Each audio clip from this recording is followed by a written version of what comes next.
You ask Tiger to solve. This deals with linear equations with one unknown. The final result is m equals -5/3. Let's solve it step by step. Simplify the expression. Group like terms. Simplify the arithmetic. Group all constants on the right side of the equation. Subtract 5 from both sides. Simplify the arithmetic.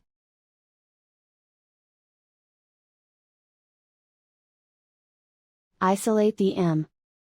Divide both sides by 3.